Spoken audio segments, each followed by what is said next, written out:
Du 31 janvier au 18 mai 2025, le FRAC Bretagne accueille dans ses murs la rétrospective de Nicolas L., Chelsea Girl.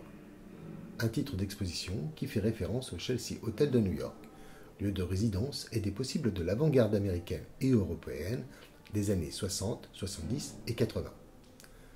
Andy Warhol en fera un film en 1966, Chelsea Girls, l'année où Nicolas L. arrive pour la première fois aux États-Unis et lieu où elle vivra de 1979 à 2013. À l'instar du Chelsea Hotel et de ce qui s'y vit, Nicolas L. développe une pratique protéiforme et expansive. Elle produit des sculptures-objets en forme de main, de bouche, de femme, de pied, des sculptures molles, imaginées dans un usage collectif et politique, ainsi que des vidéos documentant des vies en quête d'émancipation et de transgression. Cette œuvre, dont le commissariat est mené par Géraldine Gourbe, montrera également des œuvres de Mark Bluth, Martha Minuchin, Yoko Ono, Caroline Schneemann, Brian Geeson et Claes Oldenburg.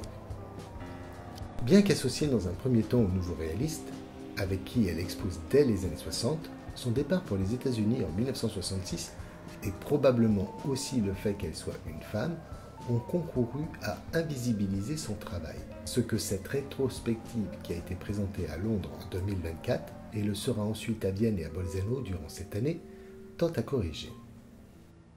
Le dossier pédagogique, dont le lien est accessible sur la page du site du FRAC, pointe 3 axes de la pratique de Nicolas L. Le corps-objet, corps-sujet, sculpture et design, et les peaux collectives.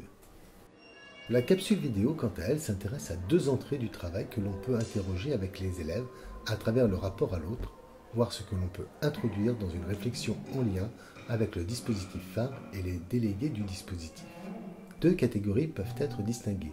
Les pénétrables, sortes de peaux individuelles ou collectives, qui peuvent s'activer lors de performances, et une catégorie basée sur des représentations de corps, comme dans l'œuvre Little TV Woman, I Am the Last Woman Object de 1969.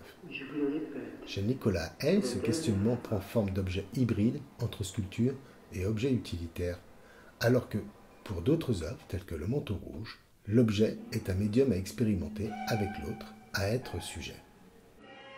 Dans nos établissements scolaires, nous réalisons souvent un travail de réveil empathique chez les élèves pour régler des problèmes relationnels qu'ils et elles peuvent avoir entre elles et eux. Certaines œuvres de l'artiste peuvent se prêter à distinguer ce qui fait de l'autre un sujet plutôt qu'un objet. Aussi, dans cette pédagogie psychosociale, on pourra lors d'une venue au FRAC aborder les œuvres de l'artiste à travers des visites sensibilisant à l'esprit critique proposées par le service des publics. On pourra également proposer en amont d'une visite de l'exposition des incitations réflexives pour amener les élèves à distinguer un objet d'un sujet.